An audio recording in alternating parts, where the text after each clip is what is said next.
What's up, guys? Welcome back to Confidently Flawed Podcast. Danny here. We got Brooke here. We're gonna do a kind of a part two series, I guess you could say, to what we did last week. And last week we really talked about the morning routine. And what you guys found is Brooks and myself, our morning routines are vastly different, right? But they both kind of come to the same conclusion. It just helps us optimize our day. But one of the ways to best have a good morning routine is to I guess really have a good evening routine too, right? Because when you have a good evening routine, generally your sleep's going to be better. You're going to set the tone for the next day, right? Or prepare for the next day. And it's just going to set you up for success going into that morning routine and beyond, right? So Brooke, let's kind of share with the people maybe the ins and outs of what we do for our routine and our nighttime routine or evening routine. And then maybe what are some of the things that they can look at when it comes to creating a routine for themselves. So I know me personally, what I do or what I've recommended for a lot of our clients here. I got a couple like key little tips, but I'd love to hear, Brooke, because I don't actually know your evening routine. I'd love to hear like what do you do in the evening routine and why do you do it? Yeah, so I was just thinking about our last episode on the morning routines and how mine was just like so much more extensive and I had so much more going on. And I will say my evening routine is not nearly that extensive. I am a morning person in general. Like I am the most creative, I'm the most energetic. Like I just thrive more in the morning. And then my evenings, I'm tired.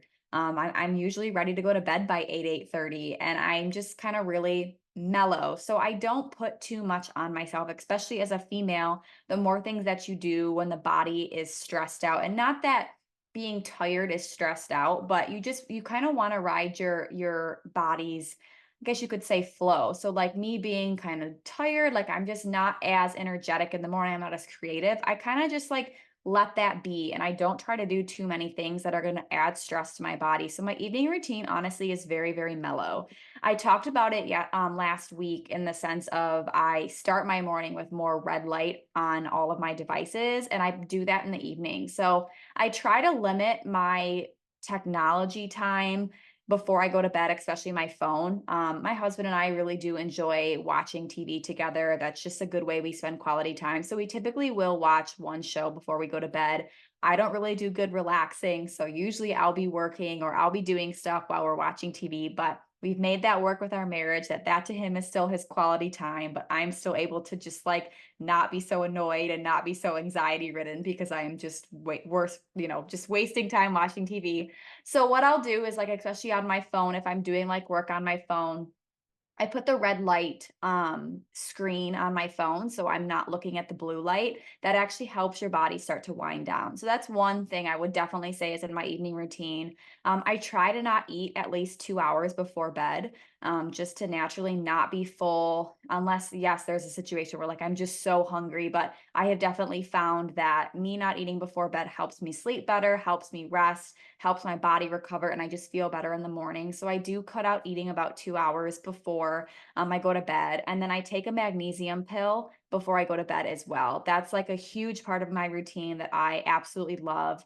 And then basically before I go to bed, it's the usual brushing your teeth, washing your face. I will say I'm really bad about washing my face. So it doesn't normally happen washing my face, but the brushing my teeth, and then I have like a magnesium rub that I'll put on my feet and like on my stomach. And then depending where I am in my cycle, I actually do use castor oil packs. So I'll put my castor oil pack on my belly, which is incredible for just hormones, detoxing your liver, helping with circulation and blood flow, and also helps me sleep like an absolute baby. And then we go to bed, and I try to not bring my phone into the bedroom. Well, it's in the bedroom, but like into the bed. So we're not scrolling. I'll try to maybe do a little bit of journaling, but bed is bed.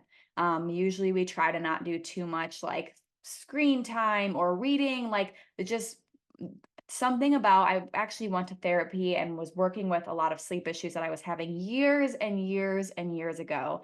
And my therapist said there is only two things the bed is for, and TMI, but it's for sleep and sex. And if you take away that, and if you start watching TV in the bedroom, if you start reading in the bedroom, if you start playing on your phone in the bedroom, your mind starts to relate that the bed is for something other than sleep or sex, and it keeps you up. So if you are someone who you feel like you cannot fall asleep at night, look at what you're doing in the bed, because truly, even like I know people think reading like that makes you tired at nighttime, which is, yes, it's very true. But sometimes, like if you're a reader in bed and you have to read a bunch, like if you find yourself reading and reading and you can't put the book down, it's because your mind isn't putting the connection that you're in bed. And I will say, when I started doing that technique, it was a game changer for my just sleep routine. So, like I said, a big part of, I guess you could say, my routine is to not do anything. Like once we get to bed, it is good night. Like we are sleeping, we are not scrolling, we are not reading. If I do my gratitude journal, it is like literally 2 minutes and I'm done. And then, yeah, that's my evening. So, not, I guess, too extensive, but I guess there are a lot of things that I do, and I try to stick with those. And that helps me truly like sleep. And we've talked about it so many times on the show how sleep is just so critical for everybody. So, setting yourself up for a good night's sleep is the way to go. How about you, Danny? Yeah, I think first, before I get into mine, I think even if yours isn't extensive, I think what's key about yours that I think people can take away from is it's consistent, right? Like you're always trying to keep it consistent, and I think that's a big thing that I'll touch on in a little bit. That I think is really important when it comes to evening routines, much more so than morning routines, in my opinion, at least. Is if you can have a consistent evening routine, it's going to be critical for your overall ability to sleep better and just wake up rested and ready to go the next day. So mine is also not all that extensive. And I'll be the first to admit, guys, I am a health specialist, if you will. I am very confidently flawed in my evening routines. So I'll touch on mine, but I definitely have a guilty pleasure that I do every single evening. My wife and I, we also used to just would watch a movie or a show or whatever it is. With kids, we just haven't really done that in probably a couple years, to be honest. Um, my evening lately, I work late. It's not ideal for my family, but it just is what it is right now. But I've been working till like 7:30. I get home, my youngest is already sleeping, and I pretty much get home and I start putting the kids to bed. As soon as I get home, that's sometimes a very long process, like an hour, hour and a half. But what I do is I'll take my supplements. So as soon as I get home, I take my sleep supplement that I take 90 minutes before bed. It is a combination of a lot of different things. It's got valerian root in it, passion flower, a little bit of melatonin, not much though. I'm not a big believer in like a bunch of melatonin, but it's got a little bit in there. It's uh, it's got a bunch of other things in there to help help your parasympathetic nervous system activate, so you're more relaxed, things like that. It helps you fall asleep. It also helps you stay asleep. It helps you to get into a deeper sleep when you do sleep. So I found a lot of value in that. It's the company that we work with, Prestige Labs, their sleep multiplier. That's worked really, really well for me in my sleep. It's drastically improved since I've done that. I also take magnesium as well. Magnesium is part of the supplement that I take, but I also take an extra magnesium. I also take vitamin D3 at night. Um, and I think that's all I'm doing right now in the evening, supplement wise. So I do that hour and a half, trying to put my kids to bed, read them a story, things like that. You know, wrestle with them till they fall asleep, and then as well, very similar to you, Brooke. I try not to eat about 2 to 3 hours before I go to bed. Same concept is, my body's not going to get into as a restful as a sleep if it's focusing on digesting. So I try not to eat too much before I go to bed. And then the one thing I have my guilty pleasure on is I pretty much every single night for the last couple years, like, cause I like by the time I get my kids to bed, it's like 8:39. I go to bed at like 8:45, 9 every night. So I really like have like 10 to 30 minutes like of unwind time kind of throughout the whole entire day. And that's that time. So I generally jump onto YouTube and I watch YouTube shorts for like 20 minutes. I love it. Like some of it is educational, some of it's comedians, things like that, right? So I am scrolling in bed as I'm not supposed to do. Maybe I can just talk to my wife. Maybe we just need to have more sex in bed. I mean, according to your stats there, right? So I do have my guilty pleasure, the confidently flawed that I am. I do scroll at night. I don't do social media at night, but I do YouTube Shorts. I love it. I do try to. Some days I'll do podcast, or I will do like more educational, like business educational. That's really all I will listen to is business stuff, business educational YouTube. So, but it is still screen time, things like that, which definitely is not good before you go to bed. So that is my one flaw. So not necessarily suggesting that, just telling you what my routine is. And then I go to bed. The one thing I will say though that I always do is I make my room as pitch black as possible, try to make it as cool as possible, and I always go to bed at the same time pretty much every single night. Whether it is besides Wednesday nights because I play basketball and I get home a little later. But outside of that, every single night I go to bed exactly at within half hour bed every night, same time.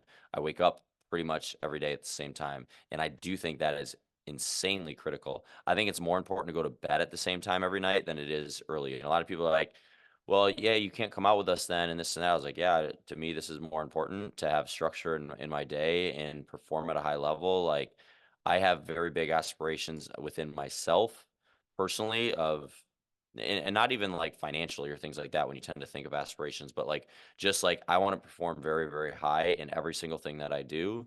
And if I'm staying up late at night and different things there, like that's just not conducive to how I operate. Not saying that's for everybody, but for me personally, the value in staying up till 10:30 doesn't make sense for me. Like the Super Bowl, right? I love football.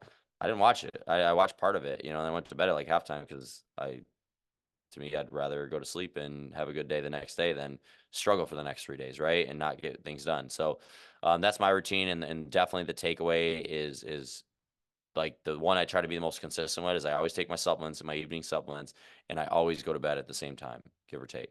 And yes, I watch YouTube every night.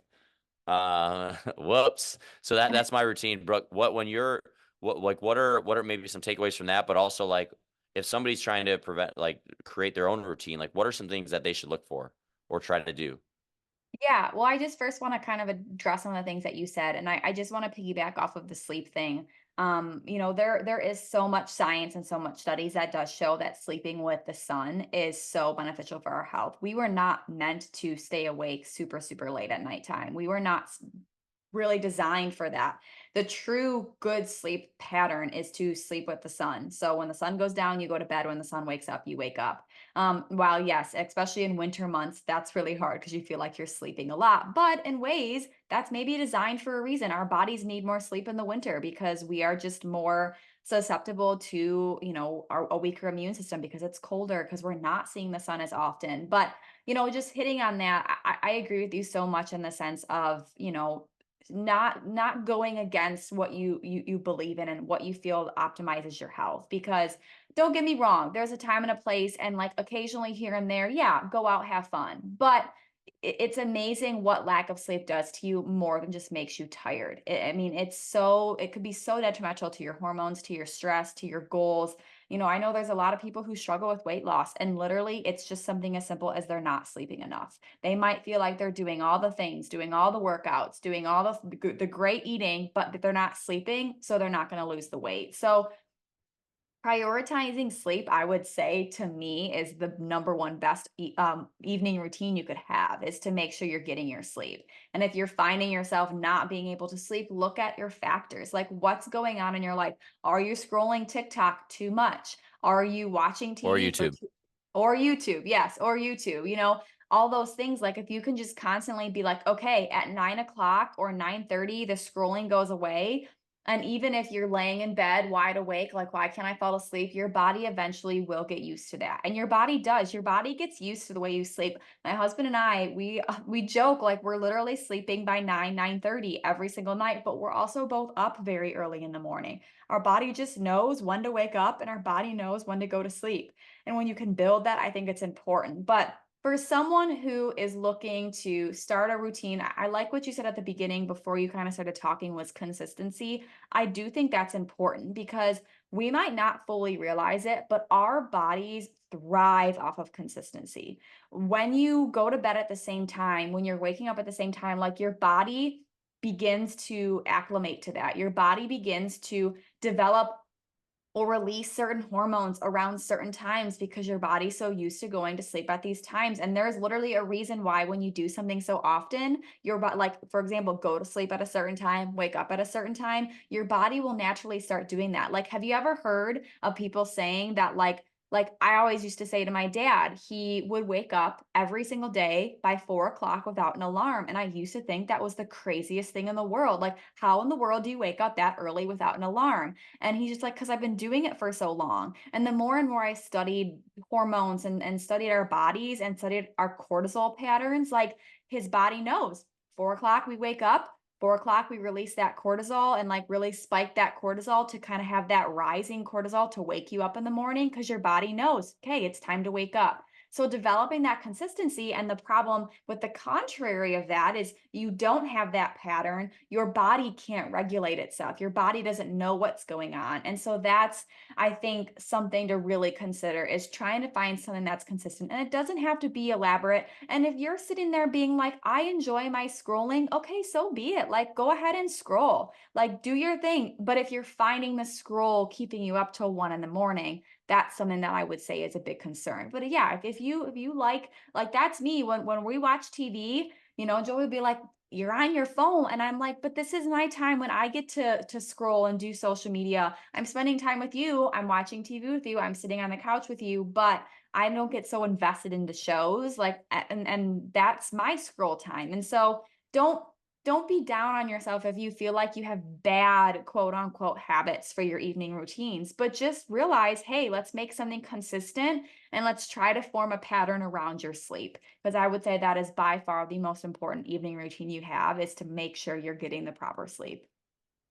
Yeah, I agree with you, Brooke. And I guess like with my tip, it would be pretty much the same thing, with when it comes to consistency. And I think like just another level of that is one thing I always recommend, and I do it with my kids, for instance, right? We have the same routine every single night that primes their body and their hormones, kind of like what you were saying, right, earlier with your body just gets used to that and understands now it's time for bed. It's the same concept like with my children, right? Like they take a bath and then they brush their teeth and then we read them a book, right? So why don't we do that as adults? You know what I mean? So my recommendation for everybody is, yes, get consistency out of it. Don't go to bed one night at midnight, one night at 9, one night at 10, one night at 8. Like, get some type of schedule that you can stick to as best that you can. And then from there, develop some type of routine before you get there. So Brooke and I each have a routine to some capacity. If you can develop like 1 to 3 things that you do every single night before bed, it's going to prime your hormones, prime your body to say I'm rearing up for bedtime, right? And that's going to really help your ability to get into a better quality of sleep, and that's just, as we all know, like the better sleep you get, the more energy you have and mental clarity, and just life is so much easier when you sleep well, right? Yeah. So, Oh, yeah. so I would say if I could give you one takeaway, develop some type of routine. Find 1 to 3 things that you do every night before you're going to bed, and just do it every single night, and then try to have that consistent time that you go to bed. You'll probably see a world of difference in how you feel every day. Yeah, totally agree with that. Well, thanks for tuning in, and we hope that you got some tips and tricks to build an evening routine for yourself. As always, if you have any questions, don't ever hesitate to reach out to us. You can email us. We have our email in the show notes of this, or hit us up on Instagram or Facebook. We'd be happy to answer any questions that you have and give you any tips or tricks outside of just this podcast. We're here to help you. That's what this podcast is for, to help you, to serve you, and to just really help you get the most out of life. So, thanks for tuning in, and we'll be back next week with another episode of Confidently Flawed.